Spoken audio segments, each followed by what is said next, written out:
ഇന്ന് ദിവസം 211. ഇന്ന് വായിക്കുന്ന വചനഭാഗങ്ങൾ ഏശയ്യ അദ്ധ്യായം 43 44, എസെക്കിയേൽ അദ്ധ്യായം 4 5, സുഭാഷിതങ്ങൾ അദ്ധ്യായം 12 5 മുതൽ 8 വരെ വാക്യങ്ങൾ. ഏശയ്യ പ്രവാചകന്റെ പുസ്തകത്തിൽ നിന്ന് അദ്ധ്യായം 43. ഇസ്രായേലിൻ്റെ തിരിച്ചുവരവ്. യാക്കോബേ, നിന്നെ സൃഷ്ടിക്കുകയും ഇസ്രായേലെ നിന്നെ രൂപപ്പെടുത്തുകയും ചെയ്ത കർത്താവ് അരുളിച്ചെയ്യുന്നു: ഭയപ്പെടേണ്ട, ഞാൻ നിന്നെ രക്ഷിച്ചിരിക്കുന്നു. നിന്നെ പേര് ചൊല്ലി വിളിച്ചിരിക്കുന്നു, നീ എൻ്റേതാണ്. സമുദ്രത്തിലൂടെ കടന്നു പോകുമ്പോൾ ഞാൻ നിന്നോട് കൂടെ ഉണ്ടായിരിക്കും. നദികൾ കടക്കുമ്പോൾ അത് നിന്നെ മുക്കിക്കളയുകയില്ല.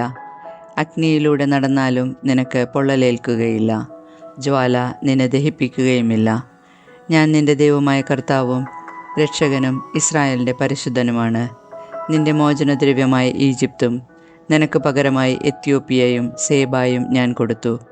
നീ എനിക്ക് വിലപ്പെട്ടവനും ബഹുമാന്യനും പ്രിയങ്കരനുമായതുകൊണ്ട് നിനക്ക് പകരമായി മനുഷ്യരെയും നിന്റെ ജീവന് പകരമായി ജനതകളെയും ഞാൻ നൽകുന്നു. ഭയപ്പെടേണ്ട, ഞാൻ നിന്നോട് കൂടെയുണ്ട്. കിഴക്ക് നിന്ന് നിന്റെ സന്തതിയെ ഞാൻ കൊണ്ടുവരും. പടിഞ്ഞാറ് നിന്ന് നിങ്ങളെ ഒരുമിച്ച് കൂട്ടും. വടക്കിനോട് വിട്ടുകൊടുക്കുക എന്നും തെക്കിനോട് തടയരുത് എന്നും ഞാൻ ആജ്ഞാപിക്കും. ദൂരത്തുനിന്ന് എൻ്റെ പുത്രന്മാരെയും ഭൂമിയുടെ അതിർത്തികളിൽ നിന്ന് പുത്രിമാരെയും കൊണ്ടുവരുവിൻ. എൻ്റെ മഹത്വത്തിനായി ഞാൻ സൃഷ്ടിച്ച് രൂപം കൊടുത്തവരും എൻ്റെ നാമത്തിൽ വിളിക്കപ്പെടുന്നവരുമായ എല്ലാവരെയും കൊണ്ടുവരുവിൻ. കണ്ണുണ്ടായിട്ടും കാണാതിരിക്കുകയും ചെവിയുണ്ടായിട്ടും കേൾക്കാതിരിക്കുകയും ചെയ്യുന്നവരെ കൊണ്ടുവരുവിൻ. എല്ലാ രാജ്യങ്ങളും ഒരുമിച്ച് കൂടട്ടെ, എല്ലാ ജനതകളും അണിനിരക്കട്ടെ. അവരിൽ ആർക്ക് ഇത് പ്രഖ്യാപിക്കാനും മുൻകാര്യങ്ങൾ വെളിപ്പെടുത്താനും കഴിയും? തങ്ങളെ ന്യായീകരിക്കാൻ അവർ സാക്ഷികളെ കൊണ്ടുവരട്ടെ. അവർ ഇത് കേൾക്കുകയും സത്യമാണെന്ന് പറയുകയും ചെയ്യട്ടെ. കർത്താവ് അരുളിച്ചെയ്യുന്നു: നിങ്ങൾ എൻ്റെ സാക്ഷികളാണ്. എന്നെ അറിഞ്ഞ് വിശ്വസിക്കാനും ഞാനാണ് ദൈവമെന്ന് ഗ്രഹിക്കാനും ഞാൻ തിരഞ്ഞെടുത്ത ദാസൻ. എനിക്ക് മുൻപ് മറ്റൊരു ദൈവമുണ്ടായിട്ടില്ല, എനിക്ക് ശേഷം മറ്റൊരു ദൈവം ഉണ്ടാവുകയുമില്ല. ഞാൻ തന്നെയാണ് കർത്താവ്, ഞാനല്ലാതെ മറ്റൊരു രക്ഷകനില്ല. അന്യദേവന്മാരല്ല, ഞാൻ തന്നെയാണ് പ്രസ്താവിക്കുകയും പ്രഘോഷിക്കുകയും രക്ഷിക്കുകയും ചെയ്തത്. കർത്താവ് അരുളിച്ചെയ്യുന്നു: നിങ്ങൾ എൻ്റെ സാക്ഷികളാണ്. ഞാനാണ് ദൈവം, ഇനിയും അങ്ങനെ ആയിരിക്കുകയും ചെയ്യും. എൻ്റെ പിടിയിൽ നിന്ന് ആരെയെങ്കിലും വിടുവിക്കാൻ ആർക്കും സാധിക്കുകയില്ല. എൻ്റെ പ്രവൃത്തിയെ തടസ്സപ്പെടുത്താൻ ആർക്ക് കഴിയും?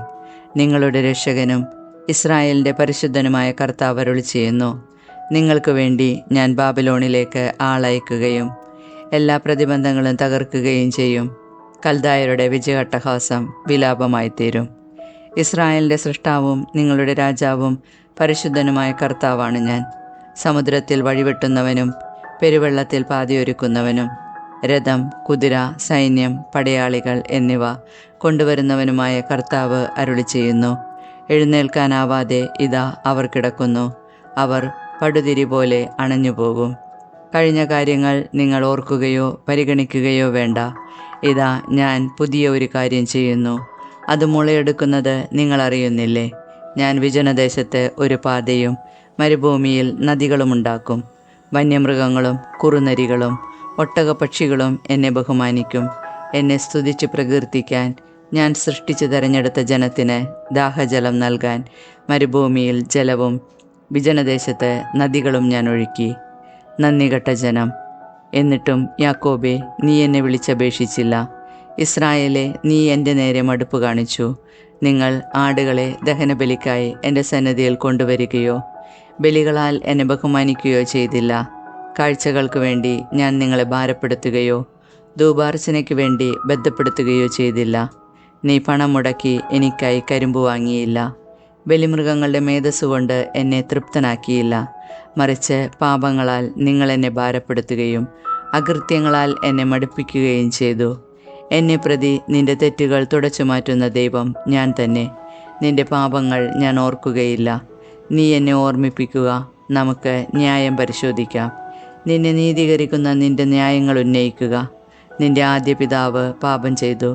നിന്റെ വക്താക്കൾ എനിക്കെതിരെ പ്രവർത്തിച്ചു. നിന്റെ പ്രഭുക്കന്മാർ എൻ്റെ വിശുദ്ധ മന്ദിരം അശുദ്ധമാക്കി. അതുകൊണ്ട് യാക്കോബിനെ പൂർണ്ണനാശത്തിനും ഇസ്രായേലിനെ നിന്ദയ്ക്കും ഞാൻ വിട്ടുകൊടുത്തു. യെശയ്യാ പ്രവാചകന്റെ പുസ്തകത്തിൽ നിന്ന് അധ്യായം 44. കർത്താവ് മാത്രം ദൈവം. എൻ്റെ ദാസനായ യാക്കോബേ, ഞാൻ തിരഞ്ഞെടുത്ത ഇസ്രായേലെ, കേൾക്കുക. നിന്നെ സൃഷ്ടിക്കുകയും ഗർഭപാത്രത്തിൽ നിനക്ക് രൂപം നൽകുകയും നിന്നെ സഹായിക്കുകയും ചെയ്യുന്ന കർത്താവ് അരുളി ചെയ്യുന്നു. എൻ്റെ ദാസനായ യാക്കോബേ, ഞാൻ തിരഞ്ഞെടുത്ത ജിഷ്റൂനെ, നീ ഭയപ്പെടേണ്ട. വരണ്ട ഭൂമിയിൽ ജലവും ഉണങ്ങിയ നിലത്ത് അരുവികളും ഞാൻ ഒഴുക്കും. നിന്റെ സന്തതികളുടെ മേൽ എൻ്റെ ആത്മാവും നിന്റെ മക്കളുടെ മേൽ എൻ്റെ അനുഗ്രഹവും ഞാൻ വർഷിക്കും. ജലത്തിൽ സസ്യങ്ങളും നദീതീരത്ത് അലരികളും പോലെ അവർ തഴച്ചു വളരും. ഞാൻ കർത്താവിൻ്റെതാണെന്ന് ഒരുവൻ പറയും, മറ്റൊരുവൻ യാക്കോബിൻ്റെ നാമം സ്വീകരിക്കും. മൂന്നാമതൊരുവൻ സ്വന്തം കയ്യിൽ കർത്താവിനുള്ളവനെന്ന് മുദ്രണം ചെയ്യുകയും ഇസ്രായേലെന്ന് പിതൃനാമം സ്വീകരിക്കുകയും ചെയ്യും. ഇസ്രായേലിൻ്റെ രാജാവും രക്ഷകനും സൈന്യങ്ങളുടെ നാഥനുമായ കർത്താവ് അരുളി ചെയ്യുന്നു, ഞാൻ ആദിയും അന്തവുമാണ്, ഞാനല്ലാതെ മറ്റൊരു ദൈവമില്ല. എനിക്ക് സമനായ ആരുണ്ട്? അവൻ അത് ഉദ്ഘോഷിക്കുകയും പ്രഖ്യാപിക്കുകയും തെളിയിക്കുകയും ചെയ്യട്ടെ. വരാനിരിക്കുന്ന കാര്യങ്ങൾ ആദ്യം മുതൽ അറിയിച്ചതാര്? ഇനി എന്ത് സംഭവിക്കുമെന്ന് അവർ പറയട്ടെ.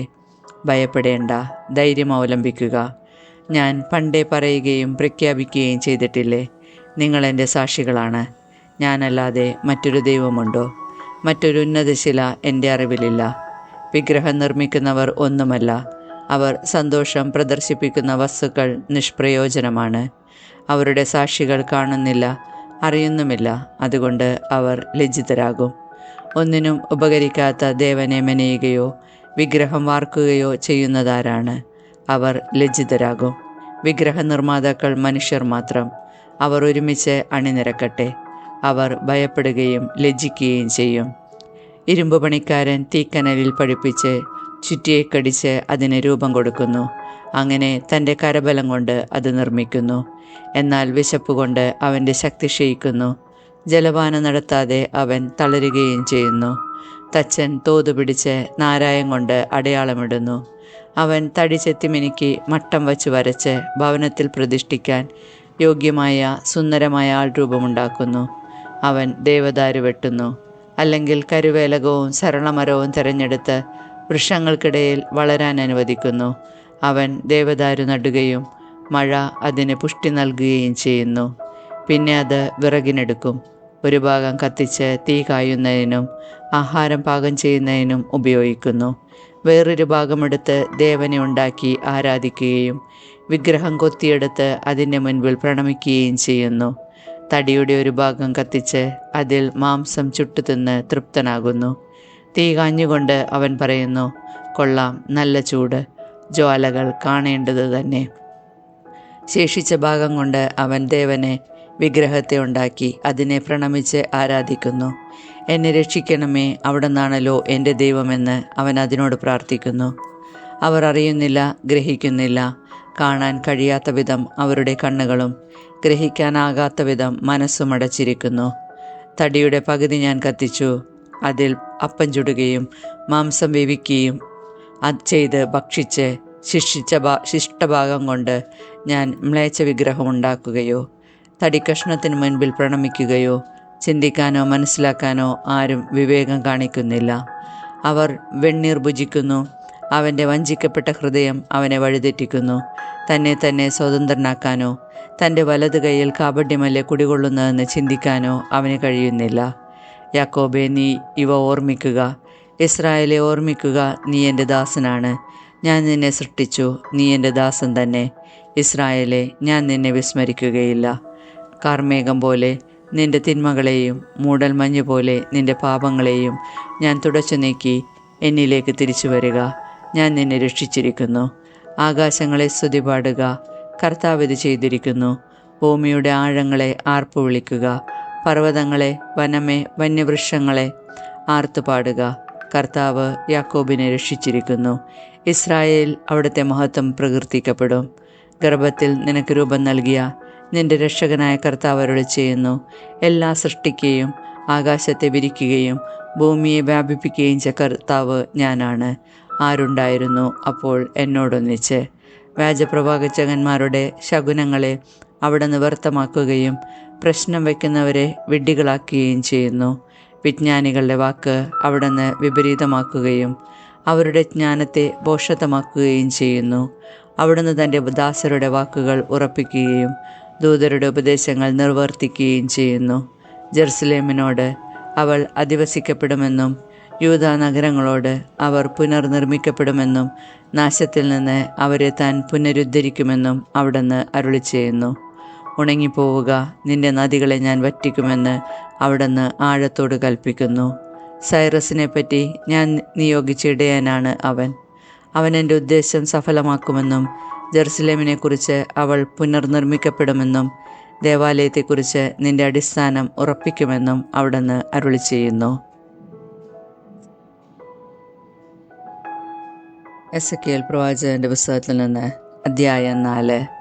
ഉപരോധവും പ്രവാസവും പ്രതീകങ്ങളിൽ. മനുഷ്യപുത്ര, നീ ഒരു ഇഷ്ടികയെടുത്ത് മുൻപിൽ വെച്ച് അതിൽ ജെറുസലേം പട്ടണത്തിൻ്റെ പടം വരയ്ക്കുക. അതിനെതിരെ ഉപരോധം ഏർപ്പെടുത്തുക. ഒരു കോട്ടയും മൺതിട്ടയും ഉയർത്തുക. ചുറ്റും പാളയം പണിയുക. എല്ലായിടത്തും യന്ത്രമുട്ടി സ്ഥാപിക്കുക. ഒരു ഇരുമ്പ് തകിടെടുത്ത് നിനക്കും പട്ടണത്തിനു മധ്യേ ഇരുമ്പ് മതിലെന്ന പോലെ സ്ഥാപിക്കുക. അതിന് അഭിമുഖമായി നിൽക്കുക. നീ അതിനെ ആക്രമിക്കാൻ പോവുകയാണ്. ഉപരോധം ബലപ്പെടുത്തുക. ഇത് ഇസ്രായേൽ ഭവനത്തിന് അടയാളമായിരിക്കും. നീ ഇടത്തുവശം ചരിഞ്ഞു കിടക്കുക. ഇസ്രായേൽ ഭവനത്തിൻ്റെ പാപം ഞാൻ നിന്റെ മേൽ ചുമത്തും. അങ്ങനെ നീ കിടക്കുന്നിടത്തോളം നാൾ അവരുടെ പാപഭാരം നീ ചുമക്കും. ഞാൻ നിനക്കായി നിശ്ചയിച്ചിരിക്കുന്ന ദിവസങ്ങളുടെ എണ്ണം അവരുടെ ദുഷ്ടതയുടെ വത്സരങ്ങൾക്കനുസരിച്ചാണ്. 390 ദിവസം ഇസ്രായേൽ ഭവനത്തിൻ്റെ പാപഭാരം അത്രയും നാൾ നീ വഹിക്കണം. അത് പൂർത്തിയാക്കിയ ശേഷം നീ വലത്തുവശം ചരിഞ്ഞു കിടക്കുക. യൂദാ ഭവനത്തിൻ്റെയും പാപഭാരം നീ വഹിക്കണം. ഒരു വർഷത്തിന് ഒരു ദിവസം വെച്ച് 40 ദിവസം നിനക്കായി ഞാൻ നിശ്ചയിച്ചിരിക്കുന്നു. നീ ജെറുസലേമിൻ്റെ ഉപരോധത്തിനു നേരെ മുഖം തിരിക്കുക. നിന്റെ കൈ നഗ്നമാക്കിക്കൊണ്ട് നഗരത്തിനെതിരായി പ്രവചിക്കണം. നിന്റെ ഉപരോധത്തിൻ്റെ ദിനങ്ങൾ പൂർത്തിയാകുന്നതുവരെ നീ ഒരു വശത്ത് നിന്ന് മറുവശത്തേക്ക് തിരിയാതിരിക്കാൻ ഇതാ ഞാൻ കയറുകൊണ്ട് നിന്നെ വരിഞ്ഞു കെട്ടുന്നു. ഗോതമ്പ്, ബാർലി, പയർ, തുവര, തിന, ചോളം എന്നിവ ഒരു പാത്രത്തിലെടുത്ത് അതുകൊണ്ട് അപ്പമുണ്ടാക്കുക. നീ വശം ചരിഞ്ഞു കിടക്കുന്ന കാലം മുഴുവൻ 390 ദിവസവും അത് ഭക്ഷിക്കണം. ഒരു ദിവസം നീ 20 ഷെക്കൽ മാത്രമേ ഭക്ഷിക്കാവൂ. അത് പല പ്രാവശ്യമായി കഴിക്കണം. വെള്ളവും അളവിനനുസരിച്ചേ കുടിക്കാവൂ. ഒരു ഹിന്നിൻ്റെ 1/6 പല പ്രാവശ്യമായി കുടിക്കുക. ബാർലിയപ്പം പോലെ വേണം നീ അത് ഭക്ഷിക്കാൻ. അവരുടെ കൺമുൻപിൽ വെച്ച് മനുഷ്യമലം കൊണ്ടുവേണം അത് ചുട്ടെടുക്കാൻ. കർത്താവ് അരുളിച്ചെയ്തു, ഞാൻ ചിതറിക്കുന്ന ഇടങ്ങളിൽ, വിജാതിയരുടെ ഇടങ്ങളിൽ ഇസ്രായേൽ മക്കൾ ഇതുപോലെ അശുദ്ധമായ അപ്പം ഭക്ഷിക്കും. ഞാൻ പറഞ്ഞു, ദൈവമായ കർത്താവേ, ഞാൻ ഒരിക്കലും എന്നെ മലിനപ്പെടുത്തിയിട്ടില്ല. ചെറുപ്പം മുതൽ ഇന്ന് വരെ ഞാൻ ഒരിക്കലും ചത്തതോ വന്യമൃഗങ്ങൾ കൊന്നതോ ആയ ഒന്നിനെയും ഭക്ഷിച്ചിട്ടില്ല. ചീഞ്ഞ മാംസം ഞാൻ ഒരിക്കലും രുചിച്ചിട്ടില്ല. കർത്താവ് എന്നോട് അരുളി ചെയ്യുന്നു, ഇതാ അപ്പം ചുടുന്നതിന് മനുഷ്യമലത്തിന് പകരം പശുവിൻ ചാണകം ഉപയോഗിക്കാൻ നിന്നെ ഞാൻ അനുവദിക്കുന്നു. അവിടുന്ന് തുടർന്നു, മനുഷ്യപുത്ര, ജെറുസലേമിൽ അപ്പത്തിൻ്റെ അളവ് ഞാൻ കുറയ്ക്കും. അവർ ഭയത്തോടും അപ്പം തൂക്കി ഭക്ഷിക്കുകയും പരിഭ്രാന്തിയോടെ വെള്ളം അളന്നു കുടിക്കുകയും ചെയ്യും. അങ്ങനെ അവർക്ക് അപ്പവും വെള്ളവും ഇല്ലാതാവുകയും അവർ പരിഭ്രാന്തിയോടെ പരസ്പരം നോക്കുകയും അവരുടെ ദുഷ്കൃത്യങ്ങൾ മൂലം നശിച്ചു പോവുകയും ചെയ്യും. എസെക്കിയേൽ പ്രവാചകന്റെ പുസ്തകത്തിൽ നിന്ന് അധ്യായം 5. മനുഷ്യപുത്ര, നീ മൂർച്ചയുള്ള ഒരു വാളെടുക്കുക. അത് ഒരു ക്ഷൗരക്കത്തിയായി നീ ഉപയോഗിച്ച് നിന്റെ തലയും താടിയും വടിക്കുക. എന്നിട്ട് ഒരു തുലാസെടുത്ത് രോമം തൂക്കി വിഭജിക്കുക. ഉപരോധത്തിൻ്റെ ദിവസങ്ങൾ പൂർത്തിയാകുമ്പോൾ നീ അതിൻ്റെ 1/3 ഭാഗമെടുത്ത് പട്ടണത്തിൻ്റെ നടുവിൽ വെച്ച് തീയിൽ ദഹിപ്പിക്കുക. 1/3 ഭാഗം വാളുകൊണ്ട് അരിഞ്ഞുകൊണ്ട് പട്ടണത്തിന് ചുറ്റും നടക്കുക. 1/3 നീ കാറ്റിൽ പറത്തണം. ഊരിയ വാളുമായി ഞാൻ അവയെ പിന്തുടരും. അവയിൽ നിന്ന് ഏതാനും എടുത്ത് നിന്റെ മേലങ്കിയുടെ വിളുമ്പിൽ കെട്ടിവയ്ക്കുക. അവയിൽ നിന്ന് വീണ്ടും കുറച്ചെടുത്ത് തീയിലിട്ട് ദഹിപ്പിക്കുക. അവിടെ നിന്ന് ഒരഗ്നി പുറപ്പെട്ട് ഇസ്രായേലിലെ എല്ലാ ഭവനങ്ങളിലേക്കും വ്യാപിക്കും. ദൈവമായ കർത്താവ് അരുളി ചെയ്യുന്നു, ഇതാണ് ജെറുസലേം. ജനതകളുടെയും രാജ്യങ്ങളുടെയും മധ്യേ അവളെ ഞാൻ സ്ഥാപിച്ചു. എന്നാൽ ജനതകളുടേതിനേക്കാൾ ദുഷ്ടതയോടെ അവൾ എൻ്റെ കൽപ്പനകൾ ലംഘിച്ചു. ചുറ്റുമുള്ള രാജ്യങ്ങളെക്കാൾ കൂടുതലായി അവൾ എൻ്റെ പ്രമാണങ്ങളെ ധിക്കരിച്ചു. അവൾ എൻ്റെ കൽപ്പനകൾ നിരസിച്ചു. അവയ്ക്കനുസൃതമായി അവൾ പ്രവർത്തിച്ചില്ല. ആകയാൽ ദൈവമായ കർത്താവ് അരുളി ചെയ്യുന്നു, നിങ്ങൾ ചുറ്റുമുള്ള ജനതകളേക്കാൾ ധിക്കാരികളാണ്. നിങ്ങൾ എൻ്റെ പ്രമാണങ്ങൾ അനുസരിച്ച് നടക്കുകയോ കൽപ്പനകൾ കാക്കുകയോ ചെയ്തില്ല. ചുറ്റുമുള്ള ജനതകളുടെ നിയമങ്ങൾ പോലും നിങ്ങൾ അനുസരിച്ചില്ല. ദൈവമായ കർത്താവ് അരുളി ചെയ്യുന്നു, ഇതാ ഞാൻ തന്നെ നിനക്കെതിരായിരിക്കുന്നു. ജനതകളുടെ മുൻപിൽ വെച്ച് നിന്റെ മേൽ എൻ്റെ വിധി ഞാൻ നടപ്പിലാക്കും. ഞാൻ ഒരിക്കലും ചെയ്തിട്ടില്ലാത്തതും ഇനി ഒരിക്കലും ചെയ്യുകയില്ലാത്തതുമായ കാര്യങ്ങൾ നിന്റെ മ്ലേച്ഛതകൾ നിമിത്തം നിനക്കെതിരായി ഞാൻ ചെയ്യും. നിന്റെ മധ്യേ പിതാക്കന്മാർ പുത്രന്മാരെയും പുത്രന്മാർ പിതാക്കന്മാരെയും ഭക്ഷിക്കും. നിന്റെ മേൽ ഞാൻ ന്യായവിധി നടപ്പിലാക്കും. നിന്നിൽ അവശേഷിക്കുന്നവരെ ഞാൻ നാനാദിക്കുകളിലേക്കും ചിതറിക്കും. ആകയാൽ ദൈവമായ കർത്താവ് അരുളി ചെയ്യുന്നു, മ്ലേച്ഛതകളും ദുഷ്പ്രവൃത്തികളും കൊണ്ട് എൻ്റെ വിശുദ്ധ സ്ഥലം നീ മലിനമാക്കിയതിനാൽ നിന്നെ ഞാൻ വെട്ടിവീഴ്ത്തും. ഞാൻ നിന്നെ വെറുതെ വിടുകയില്ല, ഞാൻ കരുണ കാണിക്കുകയില്ല. നിന്റെ മൂന്നിലൊരു ഭാഗം നിന്റെ മധ്യ തന്നെ പകർച്ചവ്യാധികൾ കൊണ്ടും പട്ടിണി കൊണ്ടും ചത്തൊടുങ്ങും. മൂന്നിലൊരു ഭാഗം നിന്റെ ചുറ്റും വാളാൽ നശിക്കും. മൂന്നിലൊരു ഭാഗത്തെ നാനാദിക്കുകളിലേക്കും ഞാൻ ചിതറിക്കും. ഊരിയ വാളുമായി ഞാൻ അവരെ അനുധാവനം ചെയ്യും. അങ്ങനെ എൻ്റെ കോപം എരിഞ്ഞെടുങ്ങും. എൻ്റെ ക്രോധം അവരുടെ മേൽ ചൊരിഞ്ഞ് ഞാൻ തൃപ്തനാകും. എൻ്റെ ക്രോധം ഞാൻ അവർക്കെതിരെ പ്രയോഗിച്ചു കഴിയുമ്പോൾ ഞാനാണ് കർത്താവെന്നും അസഹിഷ്ണുതയോടെയാണ് ഞാൻ സംസാരിച്ചതെന്നും അവർ അറിയും. നിനക്ക് ചുറ്റുമുള്ള ജനതകളുടെ ഇടയിലും കടന്നു പോകുന്നവരുടെ മുൻപിലും നിന്നെ ഞാൻ അവമാനത്തിനും പരിഹാസത്തിനും പാത്രമാക്കും. ഞാൻ കോപത്തോടും അമർഷത്തോടും കഠിന ശിക്ഷകളോടും കൂടെ നിന്റെ മേൽ ന്യായവിധി നടത്തുമ്പോൾ നീ ചുറ്റുമുള്ള ജനതകൾക്ക് നിന്ദാപാത്രവും പരിഹാസ വിഷയവും താക്കീതും ഭയകാരണവുമായിരിക്കും. കർത്താവായ ഞാൻ പറഞ്ഞിരിക്കുന്നു, ക്ഷാമമാകുന്ന മാരകാസ്ത്രങ്ങൾ നശിപ്പിക്കുന്ന അസ്ത്രങ്ങൾ നിനക്കെതിരെ ഞാൻ അയക്കും. ഞാൻ നിന്റെ ഇടയിൽ ക്ഷാമം വർദ്ധിപ്പിക്കും. നിന്റെ അപ്പത്തിൻ്റെ അളവ് ഞാൻ കുറക്കും. ക്ഷാമത്തെയും ഹിംസ്രജന്തുക്കളെയും ഞാൻ നിനക്കെതിരെ അയക്കും. അവ നിന്റെ സന്താനങ്ങളെയെല്ലാം അപഹരിക്കും. പകർച്ചവ്യാധിയും രക്തച്ചൊരിച്ചിലും നിന്നിലൂടെ കടന്നുപോകും. ഞാൻ നിന്റെ മേൽ വാളയക്കും. കർത്താവായ ഞാൻ പറഞ്ഞിരിക്കുന്നു. സുഭാഷിതങ്ങൾ അധ്യായം 12, 5 മുതൽ 8 വരെ വാക്യങ്ങൾ. നീതിമാന്മാരുടെ ആലോചനകൾ ന്യായയുക്തമാണ്. ദുഷ്ടരുടെ ഉപദേശങ്ങൾ വഞ്ചനാത്മകവും. ദുഷ്ടരുടെ വാക്കുകൾ രക്തത്തിന് പതിയിരിക്കുന്നു. സത്യസന്ധരുടെ വാക്കുകൾ മനുഷ്യരെ മോചിപ്പിക്കുന്നു. ദുഷ്ടർ നിബദിക്കുമ്പോൾ നിശേഷം നശിക്കും. നീതിമാന്മാരുടെ പരമ്പര നിലനിൽക്കും. സദ്ബുദ്ധിയുള്ളവൻ അതിൻ്റെ പേരിൽ പ്രശംസിക്കപ്പെടുന്നു. വികടബുദ്ധി നിന്ദിക്കപ്പെടുന്നു.